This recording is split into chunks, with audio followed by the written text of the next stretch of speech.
This morning, two new planes, two similar crashes. Boeing's newest jetliner is grounded worldwide as investigators try to determine whether or not it's safe to fly. We'll hear from two aviation experts.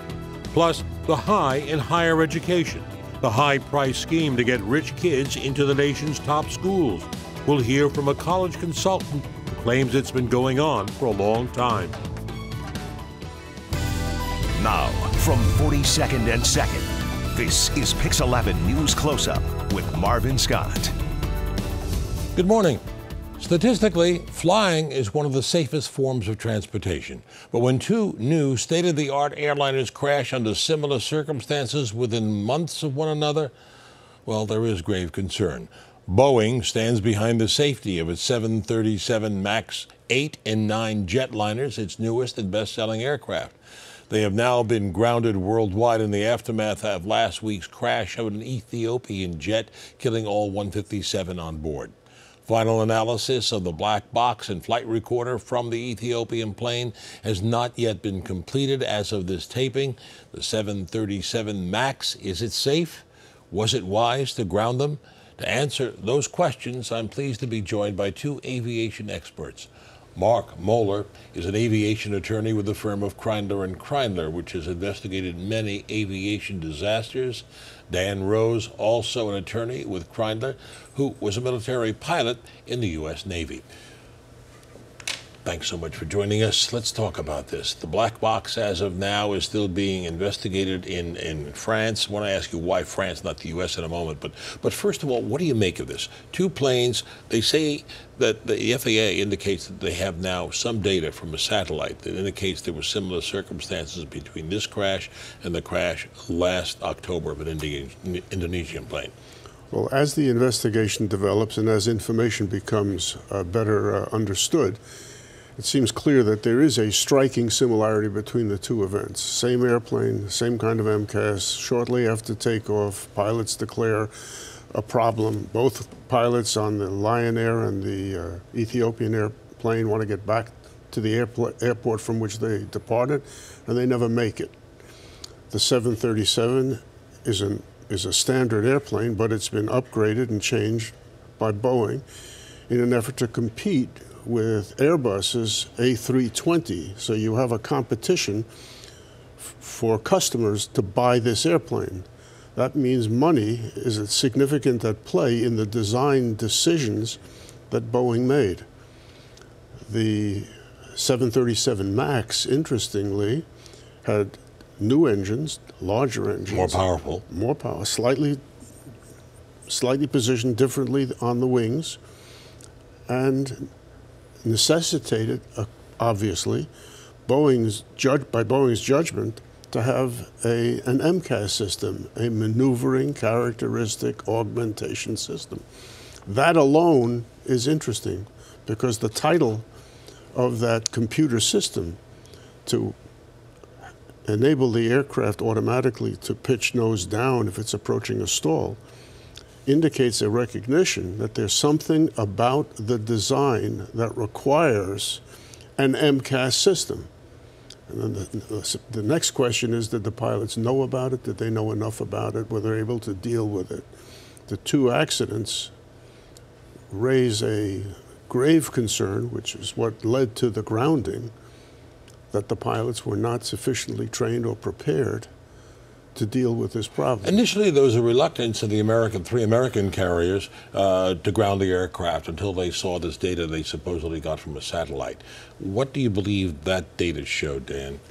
Well, that data was actually available online almost the day of the incident, and it's data that every aircraft transmits up to satellites and back down. It's called ADS-B. So you could actually go online, and we did, and see the similarity the day of the two crashes, because you can see the differences in the flight path altitude of the aircraft. It's basically showing a roller coaster ride, just like in Lion Air. So I think we thought early on that the similarities were already there and that grounding was an appropriate remedy, given the fact that you had these two accidents happening so close together on this brand new aircraft. I mean, I heard you say the other day that you wondered why it took so long for American carriers to ground airplanes.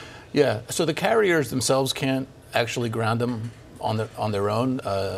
They could refuse to fly them, but the grounding would be done by the FAA, and that's really a concern here that it took so long. We were the last ones to the show after everybody, including the Australians and the Brits, who have very respected aviation agencies, decided to ground the aircraft. And you had all this back and forth with the administration and Boeing and FAA, and it really, I think, created an air of uncertainty about how safety was being prioritized there, which I think may explain why the black boxes here are being sent over to France, which is very unusual. Why? There's no real good explanation. I mean, when you have a U.S. aircraft with the U.S. manufacturer part of the investigation, you have the NTSB, which is the preeminent agency in terms of analyzing flight data recorders like this. Certainly, the French can do it very well, just as well. But why bring them in if there isn't a concern about how the data is going to be analyzed here? I think the only logical could be. Could be economic. The great problem for Boeing now is that its stock is being pummeled, and companies that have airlines that have put orders in to buy this airplane are holding back and probably canceling some of them. So for Boeing, this is a major, major economic problem. For the passengers who fly Boeing airplanes, they don't want to get on an airplane where they're worried about whether or not it's going to crash after takeoff. Understandably. Now, modern aircraft today, pilots do very little. They're all flown by computers, aren't they? Mostly? To some extent. Certainly the technology has advanced leaps and bounds, particularly compared to when the 737 first came out 60 years ago. That was 60s technology. Now we're flying 21st century technology. So automation is certainly a role. Not sure it's in play here because this was kind of a super secret system that really wasn't intended. So from what we see now, I know a lot more will come out when we have the information from the flight recorder and the black box. But right now, does it look like it was a computer glitch that threw off the pilots and they overreacted or underreacted to that maneuver or the nose pitching down? Well, I would say, as Mark explained, the MCAS system is a fix for an inherently unstable design. Now, 60 years ago, the 737 was fine. After they added all these engines, et cetera, it's become unstable, and this was a fix. So it's not part of the actual automation. It's not part of the intended design. There's something going wrong, and instead of doing what it's supposed to do, which is lower the nose in a dangerous situation, it's now lowering the nose for no reason and causing a dangerous situation. Let me give you a legal theory. There is a doctrine in law called design-induced error, where the plane functions exactly the way the manufacturer expected it to function. But the design of the airplane is such that it can induce a mistake or a misjudgment that can lead to a disaster. Put another way, this plane may have functioned exactly the way the manufacturer designed it and the computers may have done precisely what the MCAS system was designed to do. It may well turn out to be that the pilots didn't understand the behavior of this airplane with a new system and therefore didn't make the right diagnosis because they were not sufficiently trained or familiar with it. That brings up a question. Would you say that some pilots of foreign airlines are not as qualified to fly sophisticated aircraft like this as American pilots are? Well, let me give you an analogy. Not everybody can hit the ball from the three-point line. Not every pilot has the same skill. There is a minimum level of competence, but when you're faced with a new system and you're not up to speed on the new system and trained in the new system, you may just have that margin of lack of experience with the new system that erodes the margin of safety that you need to deal with an emergency. Now, also with foreign carriers, Dan, perhaps they're not as stringent in their training procedures as we are in this country? Yeah, I mean, we certainly have some of the best pilots in the world here, also in Europe and the UK and Australia, where they still grounded aircraft. So, to Mark's point, you can't design this plane for Sully Sullenberg only. It has to be for the average pilot. And I think, after Lion Air, maybe you had a little bit of a question and a pass in terms of training. But with Ethiopian Air, everybody knew about MCAS. These pilots were specifically trained on it. And that tends to suggest that there's something else going on here, that there's an underestimation of how you can handle a failure of the MCAS. It's one thing to sit in a boardroom at Boeing and say, just flip these 2 switches and you're good. But it's another thing to be in a cockpit and see the alarms going off, the forces on the control stick, sensors reading differently. It's a very confusing environment. And so far, it's happened, as far as we know, twice. And we're 0 for 2. There hasn't been a situation that we know of where a flight crew has actually recovered from this incident. Now, one pilot was quoted as saying that the aircraft manual for these new planes is criminally insufficient. So that comes back to Boeing and the training procedures. Now, the 3 American carriers, Southwest, American, and United, they were late in grounding it because they felt the aircraft was safe and they felt their pilots were adequately trained. But not the same overseas in Indonesia or Ethiopia. Well, sometimes it takes disaster to ring the red light and say something is not right here. And I think the Ethiopian crash and the Lion Air crash rang the red light, and now everybody's looking at the systems. What's your evaluation? You're familiar with the aircraft, with the 737 MAX 8 and 9. You think it's a safe aircraft? And as we sit here today, it hasn't been proven to be safe. Everything that we've talked about here ultimately flows back to Boeing in terms of information about the system itself, how safe it is, what training procedures. So, that's going to be a big part of the investigation, to see how accurate all that information flow was from Boeing to the FAA to all other agencies. And, grounding is the right thing. There's never a problem when everything goes right. That's true. Well, we may know more between the taping on Friday and when this airs on Sunday, because right. they're you got to watch examining. it, and as information comes out, we'll all be better informed. But right now, the risk in flying the 737 has been recognized. The 737 MAX has been recognized, and it's on the ground till they figure out whether or not it should fly. Mark Moeller and Dan Rose, Kreindler and Kreindler, thank you so much for your insight. Thank you for having us. My pleasure. And stay with us. We'll be right back talking about the college admissions scandal. Stay with us.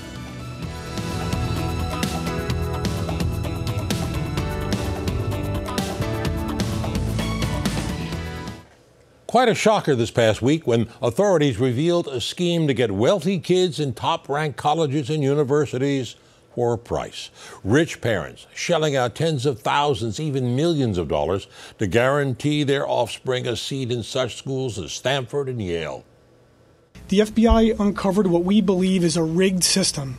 The Justice Department outlining a wide-ranging college admissions bribery scheme, charging at least 50 people, including 33 wealthy parents, with paying up to $6.5 million to help their children gain admission into the nation's most competitive universities, including Yale and Stanford. We're talking about deception and fraud, fake test scores, fake athletic credentials, fake photographs, bribed college officials. The fraud allegedly twofold: parents paying to inflate their children's standardized test scores or faking athletic records to get students recruited for sports they did not even play.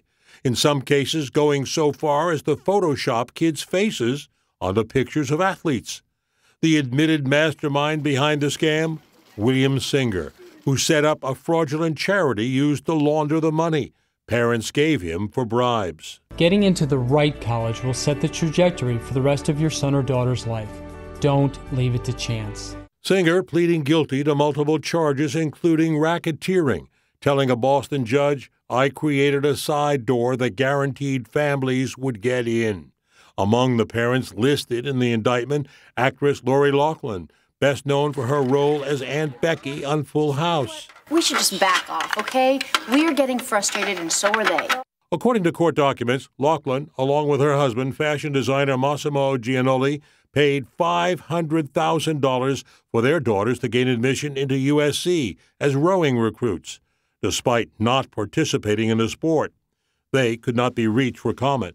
Laughlin's daughter, Olivia Jade, is a current freshman at USC who posted this video. I do want the experience of like game days, partying. I don't really care about school, as you guys all know. Also charged, Felicity Huffman, who starred on Desperate Housewives. I can see why you're upset.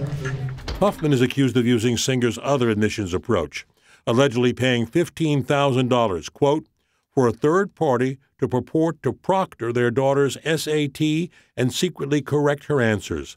Huffman appearing in court Tuesday before posting a $250,000 bond. Her husband, actor William Macy, has not been charged in the scheme, but he was in court taking notes throughout the hearing. Now, in addition to rich parents, the scheme also involves school chancellors, also counselors, that is, coaches, and standardized test administrators.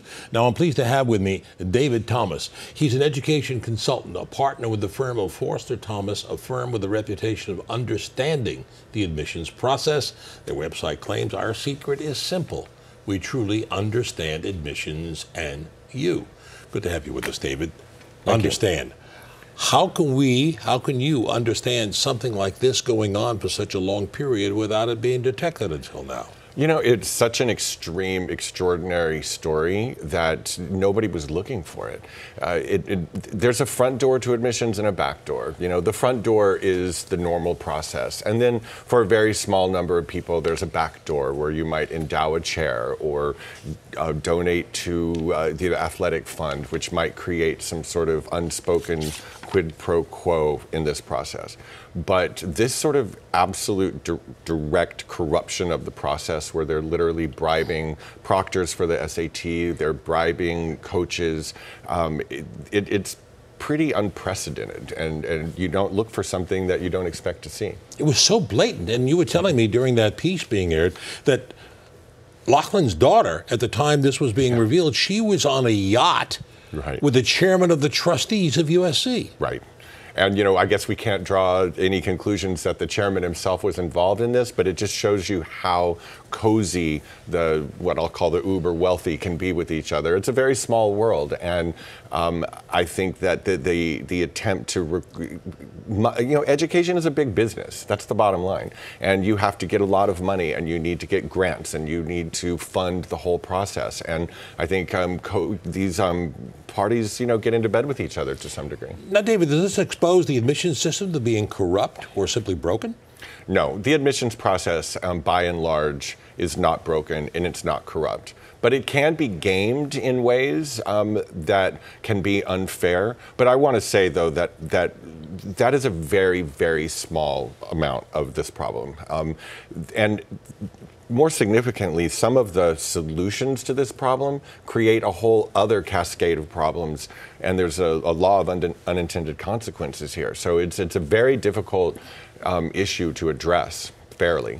Now, someone had said that while the parents thought they were cheating the system, in fact, they were really cheating their own kids. Absolutely. Malcolm Gladwell once said that it's better to be at the top of a mediocre institution than at the bottom of an elite one.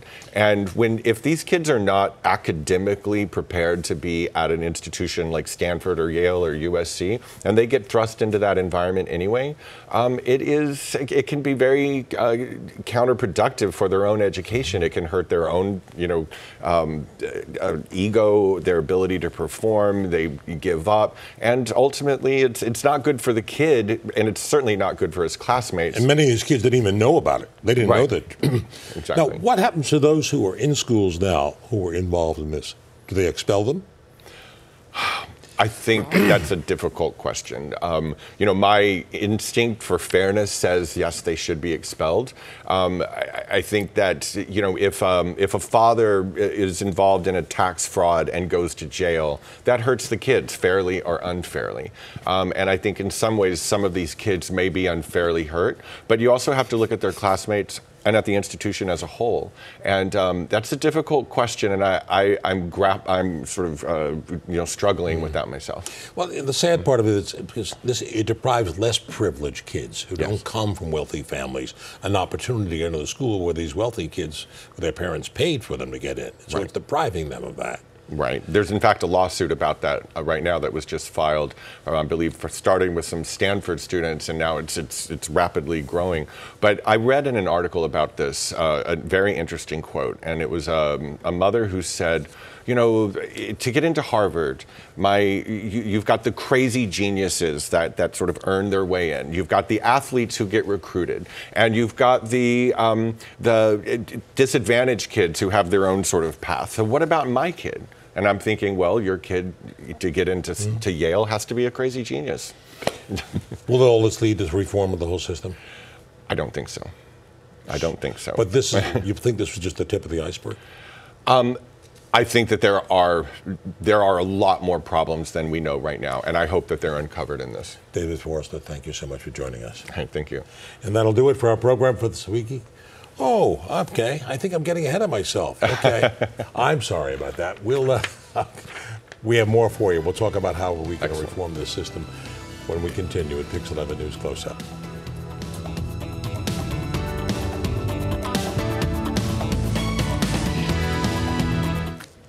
Back now with David Thomas. He's an education consultant, deals a lot with admissions with the firm with Foster Thomas. We were talking a moment ago about education and kids getting cheated out of it, those who can't get in because the rich kids are being paid to get in. How does someone compete with that? Well, the best way to compete is to be yourself. That's number one. Actually, don't try to make up a story. Don't try to create a branding and marketing, a personal marketing. That's all very inauthentic, and admissions people have read tens of thousands of applications, and they can see through that, like when your mother writes your essay for you. You know, the way a mother writes and the way a 16, 17-year-old writes are very different, and it's quite obvious, and much more obvious than you think. Also, you know, be a leader, be engaged in your community, right? And you don't have to go to Nepal and, you know, save the rainforest. You can work right within your own community. Find a problem in your high school. Your extracurricular activities are exactly. And, you know, certain schools really pay a lot of attention to that. Some are looking more just at the numbers, and it's more computerized and metrics-based. But the elite colleges that we're really talking about now, they're looking for people who are engaged in the world around them and make a difference. Now, let's talk. We were talking a moment ago about reforms. You didn't think anything was really going to change, and you think this is just the tip of the iceberg. This has been going on for a long time, hasn't it? It has been, but the sort of buying your way through big donations by endowing chairs, that's been going on for a long time. But this sort of scandal that's happening right now, I've never heard of anything like that, and I don't personally think it's endemic and widespread. I don't think that this is happening all the time everywhere, and let's hope I'm right about that. So in other words, if you give $50 million to the school, there's a good chance you'll get your kid. Right. Absolutely. So just sign a check. Right. That's all. Okay, so let's talk about, you deal with this all the time, and we're this time of year, parents are looking at schools, they're taking their kids around, they're worrying about their SATs. Right. What's the best guidance you would give them to help them with this whole admissions process? Well, first off, choose the right fit for you. There's a college for everybody. And a lot of people think that, oh, if my kid isn't going to Stanford or Yale, then there's, you know, he can't succeed in life. Well, that's absolutely not true. Colleges, like people, have incredibly different personalities, different cultures. And there's your child is going to thrive if he's in the right sort of community that supports his personality and interests. So fit is incredibly important. Also, don't be too involved in your student's application and your child's application, because that becomes manufactured, and really good colleges with excellent admissions processes, they want to see how who your child really is. David Thomas, education consultant. You know a lot about admissions. Thank you for your insight. And that'll do it for our program for this week. If you have any comments or wish to see this broadcast again, log on to our website at pix11.com/newscloseup. I'm Marvin Scott. Thanks so much for joining us. Enjoy the rest of your Sunday, everyone.